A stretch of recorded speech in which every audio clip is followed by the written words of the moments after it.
অসুবিধাৰ কাৰণে আপোনালোকৰ মাজত আজি নাই, কিন্তু একো নাই, আপোনালোকে চিনেমাখন চাব। আজিলৈ ইমান সি মৰম দিছে, আশা কৰোঁ সকলোৱে চিনেমাখন চাই মোক সহায় কৰিব বা মৰম দিব বুলি মই সঁচাকৈ আশাবাদী আৰু হাঁহিব নোৱাৰোঁ।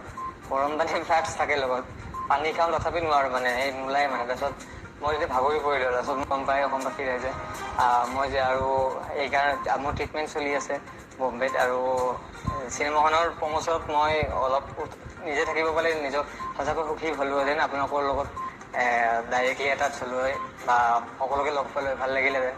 কিন্তু আজি মই বিশেষ অসুবিধাৰ কাৰণে আপোনালোকৰ মাজত আজি নাই, কিন্তু একো নাই, আপোনালোকে চিনেমাখন চাব। কাৰণ এইখন মোৰ অগষ্ট হোৱাৰ শেষ ছবি আছে, মানে লাষ্ট চিনেমা কৰিছিলোঁ এইখন। আৰু চিনেমাখনৰ বহুতখিনি মমেণ্ট মোৰ এতিয়াও মনত আছে, বহুত ভাল লাগে। কাৰণ চিনেমাখন যেতিয়া আমি কৰিছিলোঁ মাজতে লকডাউন দুবাৰ পালোঁ আমি। সেই লকডাউনত মানে এনেকুৱা কিছুমান পৰিস্থিতি হৈছে, মোৰ কাপোৰ চাপোৰ কণ্টিনিউটিৰ কাৰণে বহুত মানে প্ৰব্লেম পাইছিলোঁ। কিন্তু কাৰণ ঘৰত মানে লকডাউনৰ সময়ত ক'ত কাপোৰ ক'ত গৈছে ঠিকনা নাই। ইভেন মই নিজকে বডি মেইনটেইন কৰাৰ কাৰণে, ছেইম লুকছ ৰখাৰ কাৰণে বহুত মেইনটেইন কৰিছিলোঁ।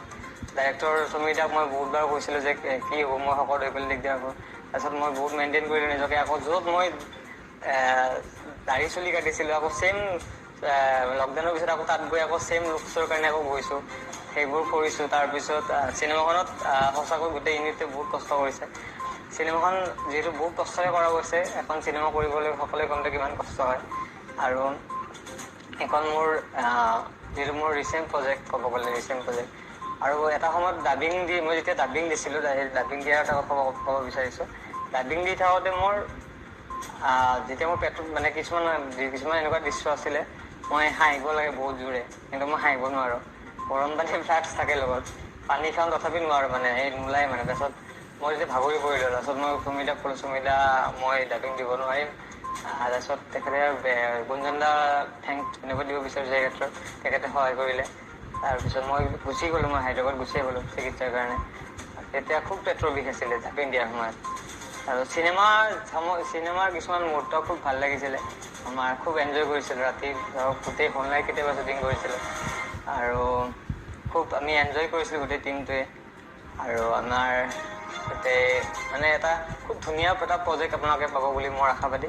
আৰু চিনেমাখন যিহেতু হাস্যমধুৰ আৰু ৰোমেণ্টিক হয়, আৰু ইয়াতে অসমৰ বহুত কেইজন বিশিষ্ট অভিনেতা অভিনেত্ৰী দেখিবলৈ পাব আপোনালোকে।